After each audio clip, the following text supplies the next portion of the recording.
من الشیطان الرجیم بسم اللہ الرحمن الرحیم یا ایھا الذین آمنوا ان تنصروا اللہ ینصرکم ویثبت اقدامکم۔ دیکھو قرآن کریم نے قاعدے کی بات بتائی بڑی زبردست۔ اگر تم اللہ کی مدد چاہتے ہو، اور ہم چاہتے ہیں کیونکہ پل پل سانس سانس قدم قدم ہم اللہ کی مدد کے محتاج ہیں، تو قاعدے کی بات قرآن نے بتائی یا ایھا الذین آمنوا، اے ایمان والو، ان تنصروا اللہ ینصرکم، اگر تم اللہ کے دین کی مدد کرو گے تو اللہ تمہاری مدد کرے گا، وَيُثَبِّتْ أَقْدَامَكُمْ، اور دشمن کے مقابلے میں تمہارے قدم جما دے گا، ڈگمگائیں گے نہیں، پیچھے نہیں ہٹیں گے، جم جائیں گے دشمن کے سامنے۔ کب؟ جب اللہ کے دین کی مدد کرو گے۔ ایسی ہیوی مدد ہے بدر میں، دیکھ لو سب سے پہلی لڑائی مسلمان اور کفر کے درمیان بدر کی۔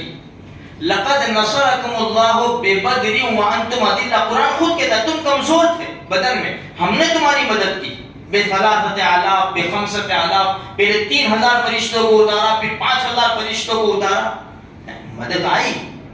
ایک واقعہ لکھا ہے کتابوں میں کہ قادسیہ کی جنگ ہوئی، بہت بڑی جنگ تھی ایرانیوں کے ساتھ، آتش پرست، ایران آگ کو پوجا کرنے والے تھے۔ تو سعد بن ابی وقاص رضی اللہ تعالیٰ عنہ کو امیر بنا کر بھیجا، وہاں پڑاؤ ڈالا، لڑائی شروع ہوئی۔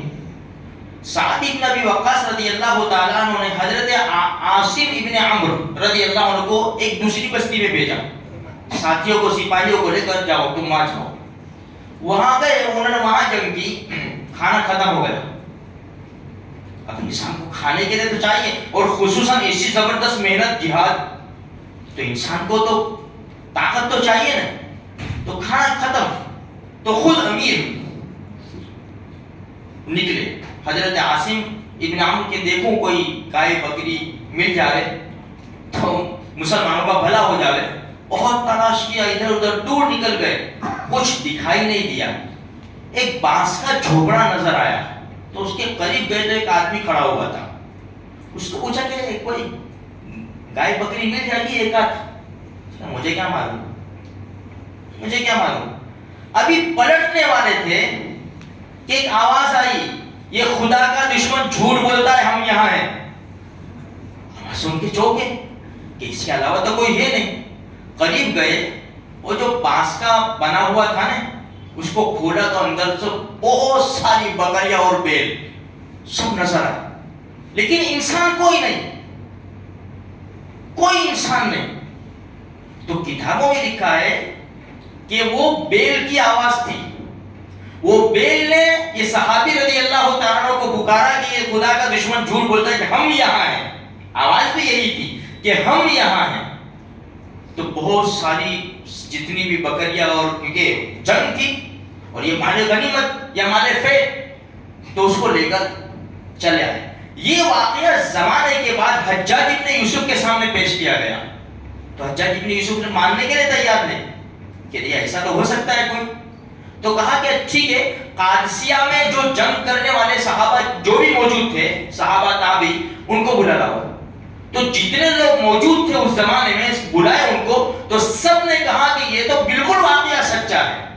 کہ بات آگے چلی تو حجاج ابن یوسف سے کہا گیا، وہ زمانے کے لوگ اور تھے، حالانکہ بہت ڈفرنٹ نہیں تھا، ابھی تو 1400 سال کا ڈفرنٹ ہو گیا، وہ زمانے کے لوگ اور تھے، یہ زمانے کے لوگ اور ہیں۔ اس زمانے کے لیڈر خطاب کے بیٹے عمر رضی اللہ تعالیٰ جیسی شخصیت تھی، جو 22 لاکھ مربع میل کا بادشاہ پھر بھی کانپ رہا ہے۔ عثمان ابن عفان جیسے، علی ابن ابی طالب جیسے امیر تھے جو امت کے اوپر مہربان تھے، اور حجاج ابن یوسف کا ظلم یہ تو مشہور ہے، مشہور ہے۔ 1 لاکھ سے زیادہ اس نے مسلمانوں کو قتل کیا ہے، شہید کیا ہے۔ تو اب تیرے زمانے کے لوگ اور ہیں، تو کہاں سے تیری سمجھ میں آ سکتا ہے کہ ایسی مدد بھی آ سکتی ہے؟ لیکن آئی ایسی مدد، سب جگہ آئی۔ یہ جو شام کی جو لڑائی تھی، شام کی ارے اس کے اندر دیکھو اللہ کی کیسی زبردست مددیں آتی ہے۔ اللہ کے دین کا کام کر رہے، اخلاص، ان کے دل صاف، ان کی نیت صاف، تو میرے بھائیو آج بھی اللہ کا وعدہ وہی ہے، قرآن وہی کہتا ہے ان تنصر اللہ ینصرکم، اگر تم اللہ کے دین کی مدد کرو۔ اللہ کے دین کی مدد کیا ہے؟ اللہ کی عبادت، اللہ کی عبادت کرو تو اللہ پاک تمہاری مدد کرے گا۔